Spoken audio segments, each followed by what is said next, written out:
Hello everyone. Before we start, I want you to think about something. Have you ever said, I think I have anxiety, or I am just an anxious person? Today, we are going to clearly understand the difference between normal worry and an anxiety disorder because worrying is human, but living in constant fear is not something you should normalize. Let's talk about it openly. What is normal worry? Normal worry is a natural emotional response. It happens when something important is at stake. For example, you have an exam tomorrow, or you are attending a job interview, or your child is sick, or you are waiting for medical results.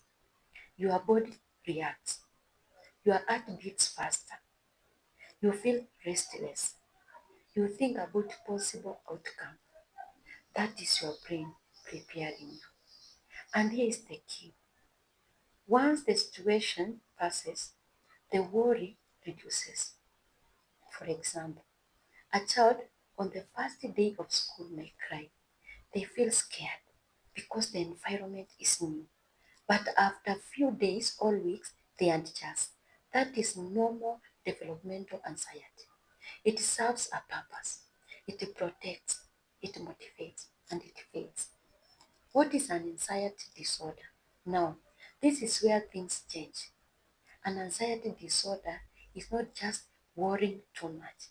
It is when fear becomes persistent, meaning the fear does not go away easily. It stays for a long time and keeps coming back even when there is no real danger. It's intense. The fear is very strong and overwhelming. The person may feel extreme worry, panic, or distress that is difficult to control. It interferes with daily life. Even when there is no immediate danger, the body reacts as if there is. The heart races, muscle tightens, thoughts spiral, and it doesn't stop easily. For example, someone may lie in bed at night, replaying scenarios that have not even happened. Like, what if I lose my job? What if something happens to my family? What if I fail? Even when things are stable, that constant tension is not normal worry. That may be an anxiety disorder. Let's see anxiety in childhood. Anxiety can start very early in life. For example, you have separation anxiety beyond normal age. It is normal for a 3-year-old to cry when separated from a parent. But imagine a 9-year-old who refuses to sleep alone, panics if the parent sleeps theirs, calls repeatedly to check if they are safe. If this happens daily, for months, affecting school and friendships, that may signal an anxiety disorder. For example, perfectionism anxiety. A child scores 90% all above. Instead of feeling proud or happy, they cry.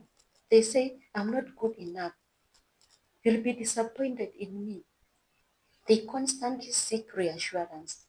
That deep fear of failure can be rooted in anxiety. Let's see anxiety in teenagers. Teenage years are emotionally intense with hormones, identity, and also social pressure. For example, social anxiety. A teenager avoids raising their hands in class, not because they don't know the answer, but because they fear. Like, what if I say something wrong? What if people laugh? On a presentation day, they shake, meaning the body all ends tremble because the person is very nervous or scared. They sweat, meaning the body produces a lot of sweat even when it's not hot because of fear or worry. They feel dizzy, meaning the student feels light-ended, unsteady, or like they might faint. Want to escape, meaning they feel a strong urge to run away or leave the place to feel safe. That is not simple shyness, that is overwhelming fear. Another example, social media anxiety. A teenager posts a photo. They check their phone every few minutes. Why hasn't anyone liked it? Why did they comment? Their mood depends on online validation. That constant mental tension is anxiety fueled by comparison. Let's say anxiety in young adults. Young adulthood carries pressure in career, money, relationship, and independence. For example, fear of the future. Like I'm graduate, thinks daily. I am behind. Everyone else is succeeding. I'll disappoint my family. Even when opportunities exist, their mind focuses on worst case scenarios. They struggle to relax. They feel guilty resting. That is chronic anxiety. Another example, we have panic attacks suddenly without warning. Heart races, chest tightness, breathing becomes difficult. Fear of dying appears. They rush to the hospital. Medical tests are normal. It was a panic attack. That is how anxiety can physically manifest. Let's see anxiety in adulthood. Adulthood often hide anxiety well. They continue functioning, but internally they are overwhelmed. For example, we have financial anxiety. Even when bills are paid, they constantly imagine financial disaster. They check accounts repeatedly. They cannot sleep. They feel tension daily. Another example, workplace anxiety.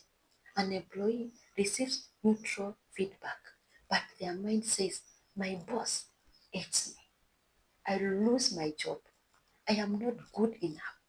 That constant fear reduces confidence and performance.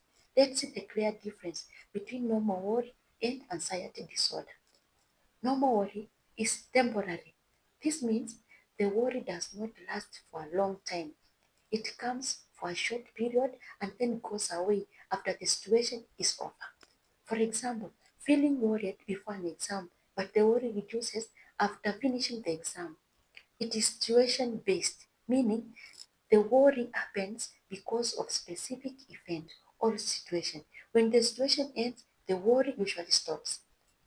Another example, worrying about a job interview or a presentation. It goes away. It does not control your life.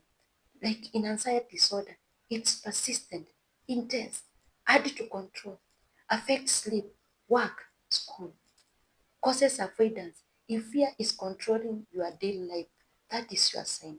When to seek help?